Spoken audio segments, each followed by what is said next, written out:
Iniutos ng Korte Suprema ang paglalabas ng mga police report at iba pa mga dokumento na may kinalaman sa investigasyon ng gobyerno sa mga nasawi sa kampanya kontra droga, pati na sa mga pinatay umano ng mga vigilante. Alinsunod yan sa hiling ng Free Legal Assistance Group of FLAG at ng Central Law Office na kumakatawan sa mga pamilya ng mga napatay. Live mula sa Baguio City may report si Dano Tingkungko. Dano. Joseph, sa kabila nga ng apela ni Solicitor General Jose Calida, ipinag-utos ng Korte Suprema sa gobyerno na bigyan ng kopya ang Korte at mga petitioner na kumukwestiyon sa legalidad ng Oplan Tokhang ang lahat ng mga dokumento na may kinalaman sa kampanya kontra droga ng gobyerno. Kabilang dito ang mga police report tungkol sa mga napatay na may kaugnayan sa droga, maging ang mga kaso ng homicide na iniimbestigahan ng pulisya mula yan sa panahon ng July 1, 2016 hanggang November 30, 2017. Pinagbigyan ng Korte Suprema ang hiling ng Free Legal Assistance Group of FLAG at ng Central Law Office para mabigyan sila ng kopya ng mga investigasyon ng gobyerno sa mahigit 20,000 nasawi kaugnay ng mga police operation laban sa iligal na droga, kasama na mga pinatay umano ng mga vigilante. Pangalawang utos na ito ng Korte Suprema dahil nung una mga maestrado lang ang binigyan ng Solicitor General ng kopya. Confidential daw kasi ang mga dokumento at hindi pwedeng ibigay sa dalawang petitioner. Ang bagong utos ng Supreme Court ikinatuwa ng Center Law na kumakatawan sa mga pamilya ng mga namatay sa mga drug operation sa San Andres, Bukid, Maynila. Unang hakbang daw ito para makamit ng mga biktima ang hustisya. Ikinatuwa rin ng FLAG ang desisyon, pero isang bahagi lang daw ito ng kanilang apela na dapat matigil na ang anilay pamamaslang sa kampanya kontra droga. Wala pang pahayag tungkol dito si Solicitor General Jose Calida. Ang PNP hihintayin daw munang mabasa ang utos ng Korte Suprema bago sumagot. Bukod dito, inatasan din ng Korte Suprema si Associate Justice Diosdado Peralta para makipag-coordinate sa Philippine Drug Enforcement Agency o PDEA matapos sabihin ng PDEA na kasama sa drug list nila ang ilang mga huwes. Pinakukuha ng Korte ang listahan para raw masimula ng isang fact-finding at administrative investigation. The Supreme Court, like in the past, will and shall not tolerate any illegal or corrupt activities within its ranks. Ayon sa PDEA, bahala na ang legal department nila na makipag-usap sa Korte Suprema. Joseph, sa mga susunod na araw, nakatakdang ilabas ng Korte ang resolusyon nito hinggil sa kautusan sa gobyerno para ibigay yung mga natura, mga dokumenta. Ayon sa isang source na nakausap natin, isang mapagkakatiwala ang source sa Korte Suprema, walang nakaatang na mga restriction o kondisyon sa mga petitioner na mabibigyan ng kopya naturang police report. Joseph. Alright, Donna, first let's go to the police reports. Yung hiniling yan ng FLAG and Central Law dun sa Supreme Court, what do they wish to accomplish by getting these documents? Fundamentally, Joseph, ang hinihiling nila sa Korte Suprema ay ideklara na unconstitutional ang Oplan Tokhang ng administrasyon, no? At dun sa oral arguments kasi, if we go back to dun sa oral arguments noong December 5, 2017, isa dun sa mga naging fundamental questions ng mga maestrado sa panig ng gobyerno, partikular kay Solicitor General Jose Calida, is ano ba itong mga nangyari na mga operation, ano ba ang nangyari, ano ba yung mga naging insidente ng mga pagpatay na ito, ano yung resulta ng investigasyon, at ano ba yung naging dahilan kung bakit sinasabi nga na maraming napatay sa mga drug operation o yung mga anti-drug operation ng pulisya.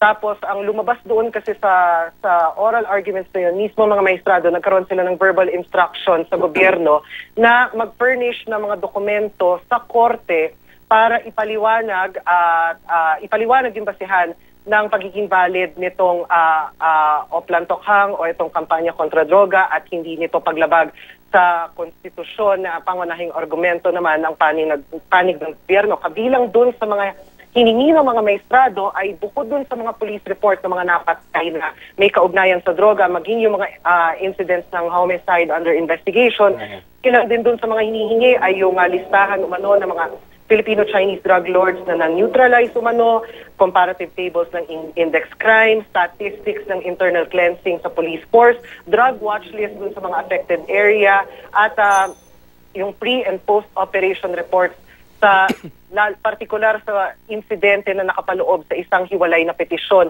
na kumukwestiyon sa Oplan Tokhang. Ang nangyari dito ay naghain ng motion for reconsideration ang Solicitor General at sinasabi nila na may confidential, bukod sa confidential ang mga naturang dokumento, wala rin daw itong kaugnayan dun sa partikular na petisyon na inihain sa Korte Suprema. Basically, wala siyang relation. Walang relation yung ibang mga insidente o yung ibang mga investigation reports dun sa particular situation na tinatalakay dun sa kanilang petisyon. Bukod dito, meron din daw issue ng national security at meron din security issues ito dahil baka daw maapektuhan yung galaw ng mga operatiba na may ongoing anti-drug operations. Noong April 10, 2018, ang sinabi ng Korte ay basically binasura nila yung apela ng Solicitor General. At ang sinasabi nila ay kailangan pa rin patunayan ng gobyerno na merong basehan yung sinasabi nila na lehitimo yung mga operasyon, lehitimo yung mga anti-drug operation sa pamamagitan ng pagpapakita ng mismong datos doon sa mismong reports at kung ano yung naging resulta ng investigasyon doon sa ilang mga insidente ng mga napatay sa gitna ng anti-drug operation, maging yung mga homicide under investigation. Ang nagbago ngayon, kanina sa en-banc session, ay bukod dun sa muling paghingi ng Korte sa Solicitor General na i-furnish sila ng kopya dahil nung huli, nagbigay nga ang Solicitor General ng mga dokumento pero ito ay para lamang sa benefit or consumption ng mga maestrado. Ngayon, ang sinasabi ng Korte, kailangan din bigyan ng mga petitioner ng kopya ng mga naturang dokumentong ito, Joseph. Alright, short question. Meron bang provision din sa order na dapat ay hindi i-disclose yung mga documents na ibibigay sa flag and center law? Joseph, sorry, pakiulit yung tanong. Very quick question, Dano. Yung first time kasi na nanghingi yung Supreme Court ng documents, sabi, this is for the eyes of the justices only, no? But now that there's an order to give documents dun sa center law and sa flag, meron bang provision doon na it will just be for flag and center law and nobody else?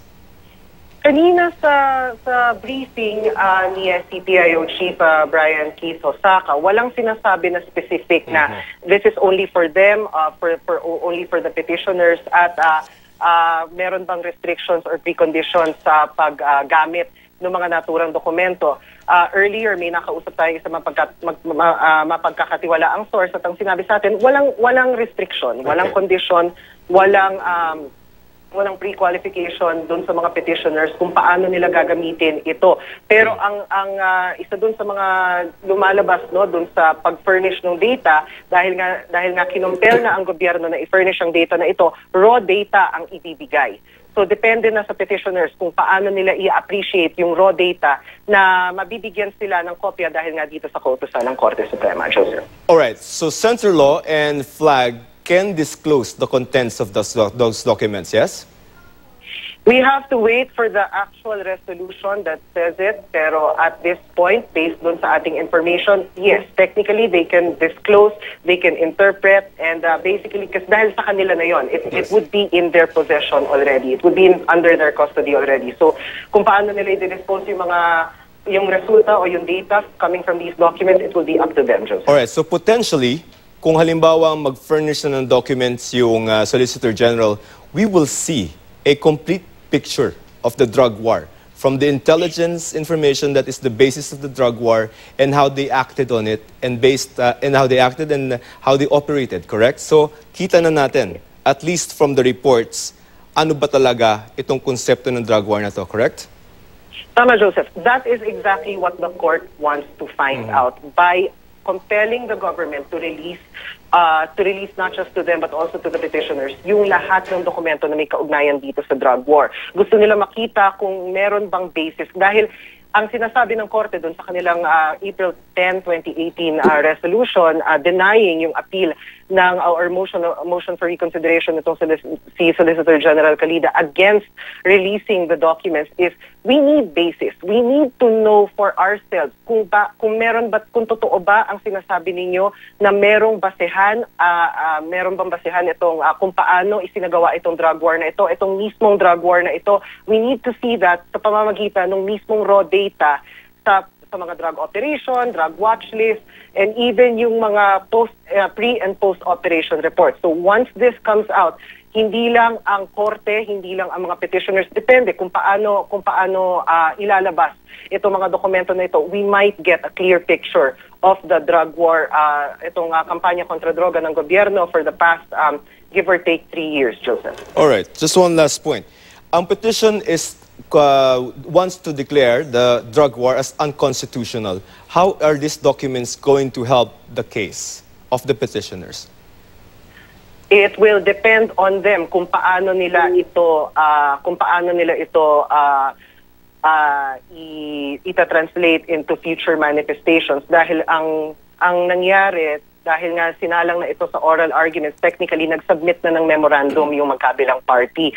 So ngayon, ang isa sa mga pending issues na lang dito is yung mismong documents na hinihingi ng Korte Suprema, because it turns out na kahit na nagbigay na, dahil ito sinabi ito ni Solicitor General Calida noong February 26, bago yung oral arguments ng ANG-NARS party list, nagbigay na daw sila ng kopya ng mga dokumento pero only for the consumption of the justices.